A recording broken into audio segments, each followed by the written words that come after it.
Eh bien bonjour tout le monde.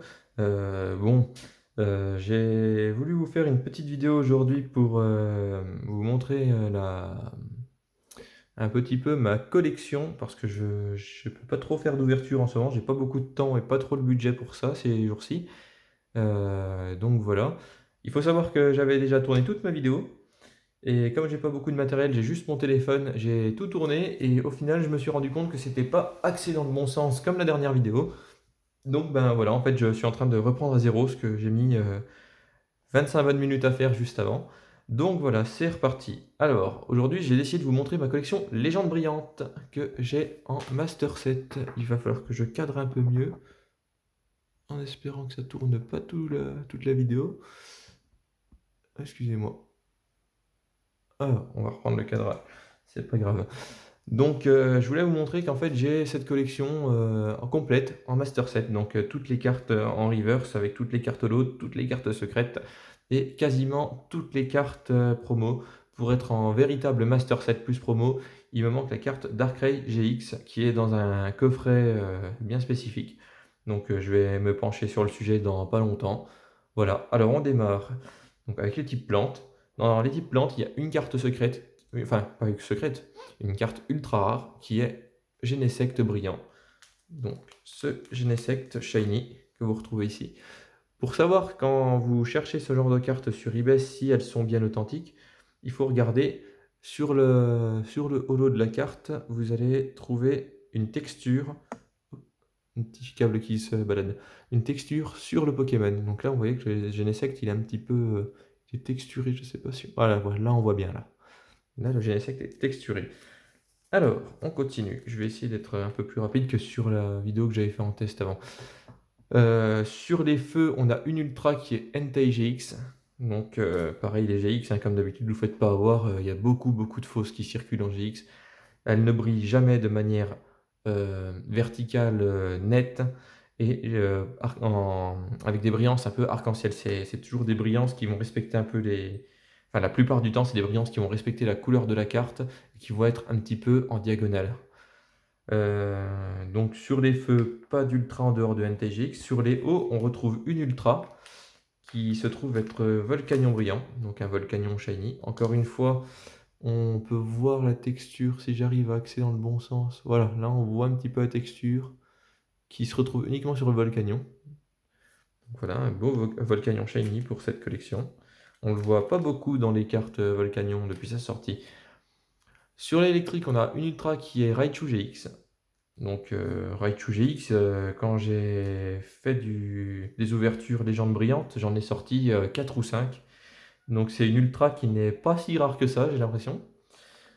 Sur les psys, on a beaucoup d'ultras. On retrouve un Mewtwo, je vais essayer de le sortir sans esquinter quoi que ce soit. Un Mewtwo GX qui, je vais le sortir de la sleeve qu'on se rende mieux compte. Un Mewtwo Shiny, donc vous voyez, ça brille, mais pas... moi, je le vois de là en direct, mais on voit que les brillances sont pas régulières. C'est comme les Orapsi derrière lui, en fait, qui brillent. Ce n'est pas toute la carte, hein. Donc, on retrouve cette carte-là assez sympathique dans les ultras de type Psy. Euh, Est-ce que je vais réussir à remettre la carte dans sa sleeve avant la fin de la vidéo? Voilà, c'est fait. En ultra, on a aussi le Mew Shiny et le Jirachi Shiny. Donc, je vais commencer par le Jirachi, je l'avais dans la main. Voilà, pareil, encore une fois, texture uniquement sur le Jirachi pour voir une vraie d'une fausse. Donc ce Jirachi qui est quand même plutôt joli, plutôt bien cadré. Je dirais même presque parfaitement cadré. Il faudrait prendre une règle pour mesurer et être sûr. Et on a ce Mew. Alors il faut savoir que Mew, quand on le recherche, moi je l'ai acheté à l'unité. Je l'ai pas pris, j'ai pas eu la chance de le paquer. Et ce Mew, il cote quand même dans les 50-60 euros normalement. Et moi, je l'ai eu bien moins cher que ça, parce que le cadrage du mien, eh ben, il est dégueulasse, quoi. On peut le dire. Regardez là à gauche, il y a un demi millimètre, enfin 1 millimètre d'épaisseur, et puis là, ben, on en a quasiment 3. Après, je m'en fiche, moi, c'est des cartes qui sont pour moi, je l'ai, je suis content. Je suis pas là pour faire du business sur cette collection, c'était vraiment pour la compléter pour moi-même et ma propre satisfaction. Sur cette série, on n'a qu'une carte en type combat sol, c'est l'immonde. Bon, bah voilà, on aurait pu s'en passer, mais ils l'ont mis quand même. Il fallait bien une carte de chaque type. Sur les ténèbres, on retrouve un Zoroark GX. Alors, il faut savoir que Zoroark GX, il a aussi sa GX promo, mais je ne l'ai pas. Donc, ça me fait deux cartes en fait qui me manquent pour le Master 7 Plus promo. Alors, non, c'est par ici dans ce portfolio. Donc, vous voyez, j'ai fait ça propre, hein. J'ai mis mes petites sleeves légendes brillantes obtenues dans des coffrets dresseurs d'élite. Alors, qui avait cette apparence. Ah, ça s'est décollé. Les joies du live, voilà, ils avaient cette apparence, les coffrets, avec donc tout l'intérieur. Bon, voilà, vous pouvez voir comme ça l'intérieur d'une Elite Trainer Box légende brillante. J'ai gardé pas mal d'items de cette série, comme le petit carnet avec toutes les cartes. Je crois que dans celui-là, j'avais coché les cartes que j'avais pas. Enfin voilà. Donc là, on est sur une partie intéressante parce qu'il y a 2 ultras consécutives et qui sont les seuls de leur type. On a le Rayquaza brillant, je vais le sortir de sa sleeve parce qu'il est magnifique. Rayquaza brillant, pareil, les textures uniquement sur Rayquaza, là on les voit bien là. C'est une carte qui est magnifique, elle est super bien travaillée. Lui, j'ai eu la chance de le paquer dans une petite valisette légende brillante, que je n'ai plus maintenant. Le Arceus, ou Arceus, ou Arceus, enfin je sais pas comment ça se dit. Si vous voulez me rattraper sur ma prononciation et me faire un cours de phonétique, n'hésitez pas à le faire dans les commentaires. Voilà, pareil, il est brillant uniquement sur le Pokémon. Enfin, la texture est uniquement sur le Pokémon. C'est propre à cette série. C'est un peu comme les cartes Amazing Rare qu'on trouve dans les séries Voltage éclatant. Et il me semble qu'il va y en avoir dans Destinée radieuse. Voilà pour les Pokémon. Donc maintenant, on a les dresseurs qui sont tous en reverse. Je ne sais pas si on le voit bien sur la vidéo, que ce sont toutes des reverse. L'intégralité de mes cartes sont en reverse.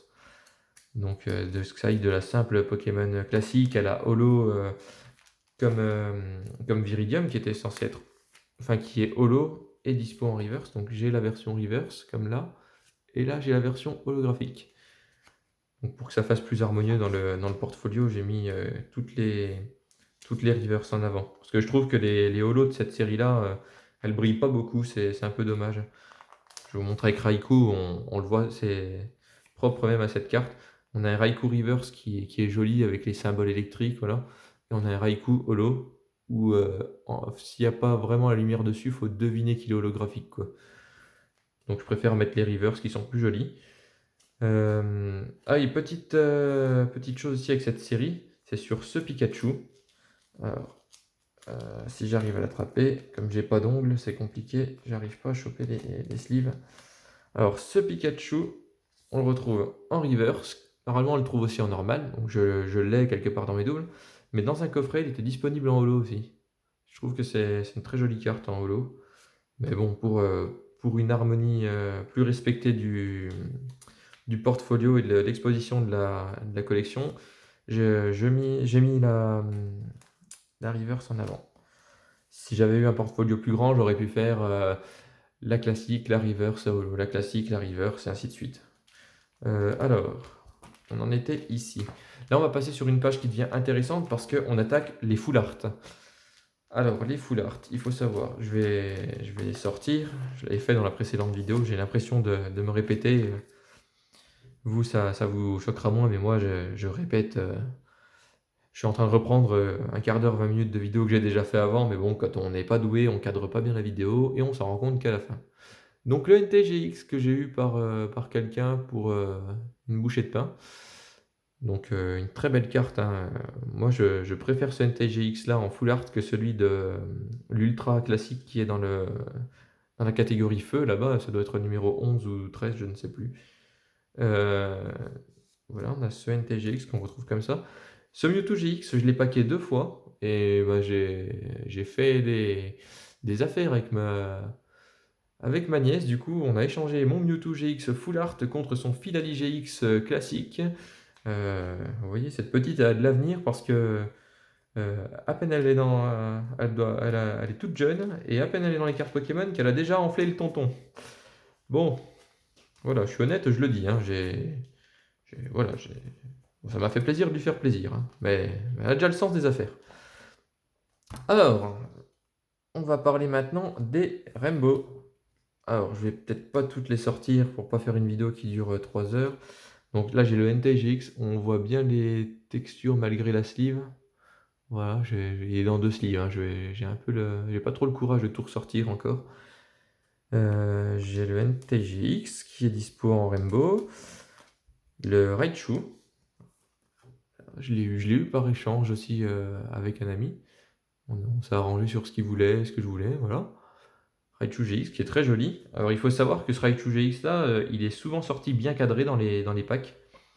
Et on en voit pas mal en PCA 9,5 voire 10. Et ils sont assez accessibles pour des cartes des PCA 10. On est plus sur des. En PCA 9, on va être autour d'une cinquantaine d'euros. Et en PCA 10, on va être autour de 70 en ce moment sur cette carte-là.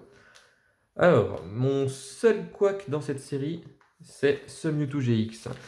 Ce Mewtwo GX, c'est un peu, voilà, c'est un peu le seul moment où j'ai triché. Non pas parce qu'il est faux, parce que c'est une vraie carte, hein, on peut le voir, mais parce qu'il est en anglais. Il faut savoir que cette carte-là, sans être sous PCA ou PSA, en français, la cote moyenne tourne autour de 80 voire 100 euros. C'est excessif pour ce genre de carte, je trouve. C'est ok, c'est une secrète, c'est une Rainbow, mais c'est pas non plus la carte du siècle, quoi. C'est un Mewtwo, voilà. Ça a beau être un Pokémon un peu badass, je trouvais dommage de mettre autant dans une carte. Donc là, moi, je l'ai trouvé en anglais. Il faut savoir que je l'ai payé même pas 30 euros. Je crois que ça m'est revenu à 30,05 € avec les frais de port compris par une personne de confiance sur un groupe de vente sur Facebook. Voilà, si vous n'avez pas trop le budget pour faire des collections qui peuvent coûter vite très cher, n'hésitez pas, les cartes anglaises ne sont pas plus moches que les françaises. Et en plus, voilà, elle est très très bien. Oh, j'ai glissé un poil de chat avec, c'est dommage. Elles sont très très bien ces cartes. Donc là, la Zoroark GX, je l'ai eu par eBay, parce que ben, je n'ai pas réussi à la paquer. J'ai paqué aucune des cartes Rainbow en fait. Il a tout fallu que j'aille les chercher à l'unité en revendant mes doubles. Et voilà, en fait, je finance ma collection en revendant mes doubles. Je revends mes doubles et j'achète les cartes à l'unité. Une fois que j'ai une bonne partie de la collection, je trouve que c'est plus rentable d'acheter à l'unité que d'acheter des packs et des packs et des packs et des packs et puis ne rien avoir dedans. Le Mewtwo GX Incubateur. Alors c'est une carte qui est très intéressante, surtout en ce moment, parce qu'on la voit pas mal circuler en fausse carte et avec des textures dessus. Il faut savoir que cette carte-là, elle est vachement copiée en ce moment. Vous la retrouvez sur eBay, sur Amazon, sur Facebook. Et les gars, ils vous la proposent. Et en fait, on voit sur les fausses que la carte est texturée de partout. Et c'est là qu'il faut pas vous faire avoir. Soit elle brille donc sur les fausses, soit elle brille comme les fausses GX de chez Wish, là, où c'est tout arc-en-ciel et ça brille tout droit dans un sens ou dans l'autre. Ou alors vous la retrouvez mais complètement texturée. Et là, c'est pas le cas. Cette carte-là est texturée sur les bords, sur le Mewtwo et sur l'incubateur, un petit peu vers le bas. On sent les textures sur les écritures, c'est texturé aussi. Enfin, juste là au milieu parce que c'est sur l'incubateur. Mais il n'y a pas de texture là en fait, sur cette partie-là. Là où on voit l'escalier derrière, il n'y a pas de texture. Et là sur le schéma du Mewtwo derrière, il n'y a pas de texture non plus. Je vais me rapprocher un peu et je vais tourner la carte pour vous montrer. Voilà, là on voit nettement les textures. Il faut que ça brille comme ça. Alors, il y a une autre particularité avec cette carte, c'est qu'on la trouve aussi pas mal en vente sur Internet, avec le dos qui a reçu une couche de peinture holographique. Et ça, c'est pas une fausse carte, c'est un défaut d'usine. Il faut savoir que les cartes avec ce défaut d'usine, elles valent un peu plus cher. Bon, moi, je trouve pas d'intérêt vu que je mets mes cartes dans des sleeves et proprement dans des portfolios après. Voilà, c'est à peu près tout ce que je peux dire et c'est bien assez d'ailleurs à dire sur cette carte qui est bien sympa mais qui est pas facile à paquer. On va retrouver ensuite, j'ai continué la série, j'ai voulu la faire au complet et j'ai inclus dedans les cartes additionnelles type SV de la série Destinée Occulte qui sont siglées du logo Légende Brillante. Le Zorua, je ne vais pas m'arrêter dessus, c'est une carte assez commune au final, on la retrouve un peu partout. Je vais plus vous parler de ce Mewtwo GX que j'ai eu la chance de paquer dans une Pokébox Destinée Occulte que j'ai trouvé sur Amazon. Donc vous voyez bien que c'est un vrai, il y a les textures. Je le trouve super bien cadré. C'est pas souvent sur les GX. Il est très très bien cadré même. J'ai hésité à l'envoyer chez PCA et au final je me suis dit qu'il était mieux dans mon classeur. Envoyer chez PCA, mine de rien, c'est quand même 9 € la carte pour faire grader. C'est peut-être pas grand-chose pour les protéger, c'est très joli, mais moi je voulais la laisser dans un portfolio, j'aime beaucoup ce système-là. Donc voilà, on a une très belle carte, j'ai eu beaucoup de chance de la paquer dans une Pokébox Amazon que j'ai payé 25 €, je crois que ça m'est revenu 27 ou 29 avec les frais de port, enfin bref. Pour des Pokébox destinés aux cultes, c'était plutôt correct. J'étais très content de paquer cette carte, parce que je m'attendais pas du tout à ça, je m'attendais plus à une petite SV, pas une full art. Voilà pour la collection Légende Brillante jusqu'au SV.